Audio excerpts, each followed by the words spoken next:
Salut! Aujourd'hui, dans cette vidéo, je vais juger les livres les plus connus de tout Bookstagram, BookTok et donner mon avis dessus, même si je suis personne pour donner mon avis, mais bon, je me préoccupe de mon propre avis.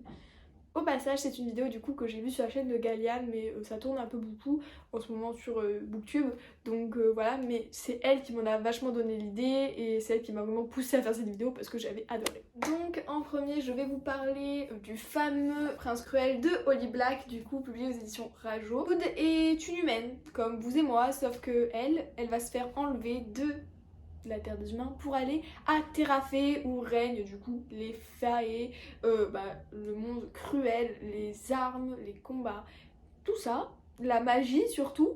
Et vivre en tant qu'humaine dans un monde de fées, c'est pas facile, donc elle va devoir apprendre à manier l'épée et elle devient aussi du coup... qu'est-ce qu'elle devient? Jude devient donc l'alliée ou l'espionne du futur roi, sauf qu'elle s'est fait un ennemi qui est le prince Cardan, mais elle veut à tout prix se faire une place du coup dans cette cour pour pouvoir être un minimum, on va dire, respecté. C'est un livre que vous avez déjà vu sur ma chaîne, j'en ai parlé dans un update lecture et selon moi c'est un livre qui a mal été vendu et mal résumé. En gros, Le Prince Cruel sur BookTok par exemple, c'est on va dire défini comme une romance enemies to lovers, alors que c'est vraiment minime dans le tome 1, peut-être dans le tome 2 ça va être une vraie romance enemies to lovers, même si vers la fin du tome 1 ça arrive, ça pointe son nez, mais sinon c'est un roman fantastique, tout ce qu'il y a de plus basique. C'est un monde qui est très bien décrit, qui est très beau, la plume de Holly Black est super, mais en fait vu que moi je m'attendais pas à lire ça, j'étais extrêmement déçue. Sinon je trouve qu'il a pas grand chose en plus des autres romans fantastiques que j'ai pu lire dans ma vie. Donc pour moi ça ne vaut pas la hype. Voilà, c'est un très très bon livre certes, qu'il faut lire je pense pour la culture on va dire littéraire de nos jours. Mais sinon, non en fait je comprends pas le succès, mais c'est pas pourtant que j'aime pas, mais c'est pas mon livre préféré quoi. Je vais me faire détruire je pense parce que j'ai un peu mal parlé du Prince Cruel, mais pourtant c'est pas mauvais, franchement j'ai vraiment apprécié ma lecture au final. Mais c'est juste que j'étais tellement déçue parce que pour moi la réputation qu'on fait du Prince Cruel c'est un mensonge. Ensuite je vais vous parler d'un succès français qui est devenu un succès mondial, c'est bien évidemment La Passe Miroir de Christelle Dabos, ou Dabo, je sais pas comment on dit. Dans La Passe Miroir on va suivre Ophélie qui derrière ses lunettes et son écharpe magique cache deux dons en particulier. Celui de lire le passé des objets et de passer à travers les miroirs. Toute sa vie elle a toujours refusé de se marier avec tous les, on va dire, les prétendants qu'on lui proposait, sauf que un jour on va lui poser un ultimatum qui fait qu'elle va épouser Thorn du Pôle. Elle va donc quitter son arche qui s'appelle Anima pour aller à la Citaciel et elle va découvrir que déjà le pôle c'est pas un endroit fifou, les gens ils sont pas très sympas, l'ambiance qui règne, voilà, c'est un peu froid dans tous les sens du terme parce qu'on se caille et en plus l'ambiance est glaciale. Mais elle va surtout apprendre qu'elle n'a pas été choisie par hasard. Après je vous laisse découvrir pourquoi. Franchement cette saga, pour moi, c'est un très très gros coup de cœur. Si vous ne l'avez jamais lu, il faut la lire. Le premier tome, je me rappelle que je me suis ennuyée pendant longtemps.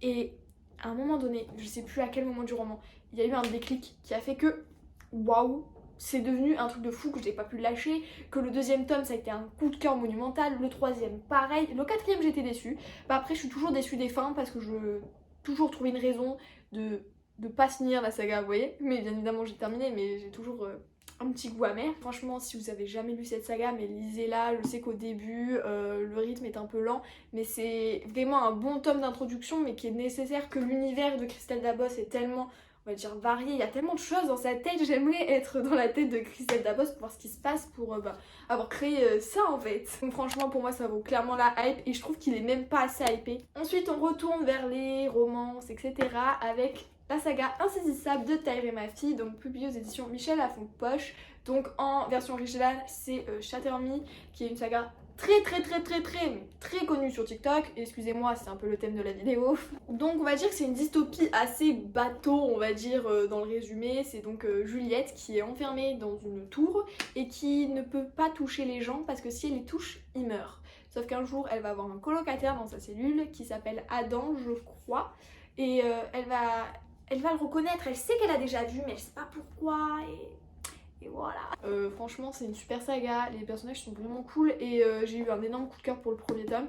Le deuxième tome un peu moins mais j'ai énormément aimé quand même. J'ai acheté le troisième du coup il y a pas longtemps et j'espère que ça continuera. Donc franchement lisez-le, ça vaut la hype pour moi. Ensuite on va passer à une de mes dernières lectures qui est Un palais d'épines et de roses de Sarah J. Maas, publié aux éditions La Martinière Jeunesse. Dans ce roman, on va suivre Fer qui vit dans une famille où la pauvreté règne. Clairement, elle vit avec son père et ses deux sœurs, c'est elle qui les fait vivre. Et un jour, en chassant, elle va tuer, on va dire malencontreusement, un immortel. Et sa sentence est qu'elle va devoir être emprisonnée et être donc la prisonnière d'un grand seigneur Faé, sauf qu'elle pensait avoir comme bourreau une bête immonde et habiter dans une cellule, mais au contraire, elle va être traitée comme une princesse dans un château et son bourreau, il est plutôt pas mal. Elle va voir qu'il y a énormément de mystères qui règnent dans cette cour, déjà pourquoi sont-ils masqués, pourquoi l'ambiance est comme cela, et elle va se rendre compte que c'est pas une prisonnière comme une autre en fait. Donc ça c'est une réécriture de La Belle et la Bête, que j'ai beaucoup aimé. Franchement, j'ai adoré. Je suis entrée dedans direct, mais à fond. Mais je tiens à préciser que c'est une super saga. Franchement, le premier tome est super addictif. Déjà, les chapitres qui sont pas très longs. Et même quand ils sont longs, ils sont super addictifs. Les personnages dans cette saga, mamma mia. Et apparemment, le premier tome, c'est pas le meilleur. Le deuxième, apparemment, il est comme ça. Et j'ai le deuxième dans ma palle, donc je pense que je vais bientôt le lire dès le premier chapitre. En fait, j'ai accroché et ça m'a vraiment étonnée parce que je pensais pas. Et franchement, j'ai super aimé. Et franchement, lisez-les, ils sont super. Enfin, le premier en tout cas est super.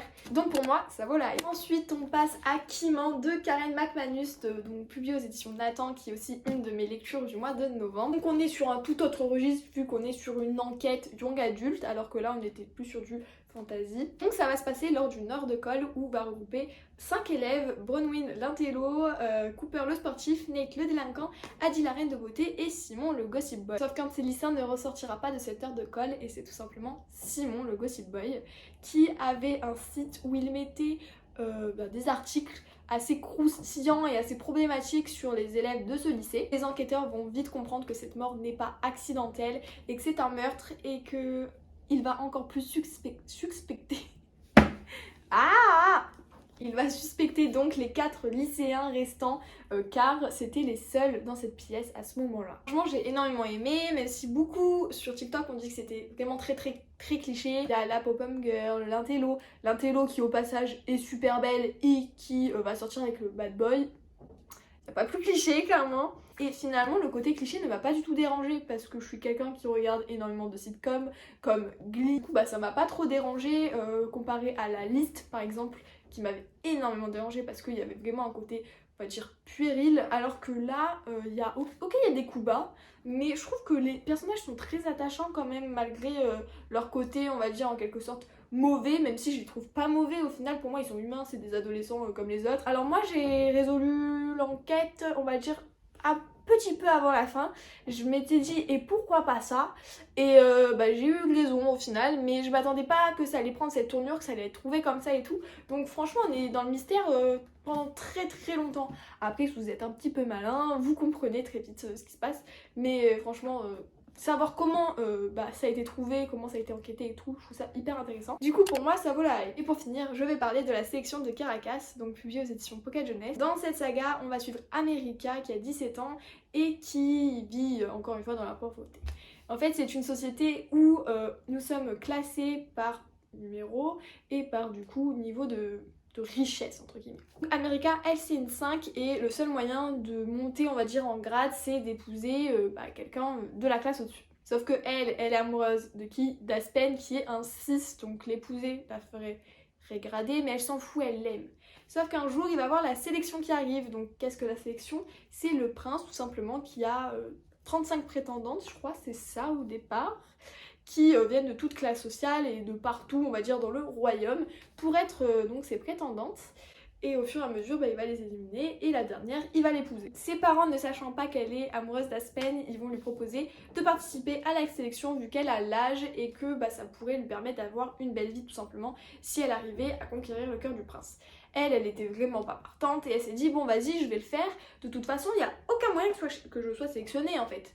Bah si, du coup elle va atterrir au palais, elle a qu'une envie c'est de se barrer parce qu'elle veut pas être amoureuse du prince et Et voilà, mais que nenni, que nenni. Je sais que beaucoup disent que ça vieillit très très mal, donc comme Galiane qui dit que franchement ça vieillit trop mal et que bah, c'est pas fou quoi. Bah moi j'adore, c'est une dystopie, même si la dystopie elle est très peu présente, c'est plus un triangle amoureux qu'autre chose. Je sais que les triangles amoureux ça saoule beaucoup de personnes, moi j'aime pas ça non plus. Mais vu que j'en lis jamais, et ben dans la sélection ça m'a pas dérangé parce que pour moi le triangle amoureux il est tellement évident et même genre moi il n'y a pas d'autre choix dans le triangle amoureux, il y a que ça, il n'y a pas d'autre solution. Ça énormément addictif, donc bien évidemment la trilogie de base parce que les deux derniers, donc l'héritière et la couronne, donc moi j'ai pas encore lu la couronne mais j'ai vu clairement une différence déjà au niveau du personnage parce que je peux pas me blairer Adeline, je sais plus comment elle s'appelle, alors que America, mais je l'aime d'amour. Mais voilà quoi, donc je comprends que beaucoup de personnes trouvent ça cliché. À l'époque c'était un petit peu original, aujourd'hui ça l'est moins parce qu'on en trouve partout des scénarios comme ça.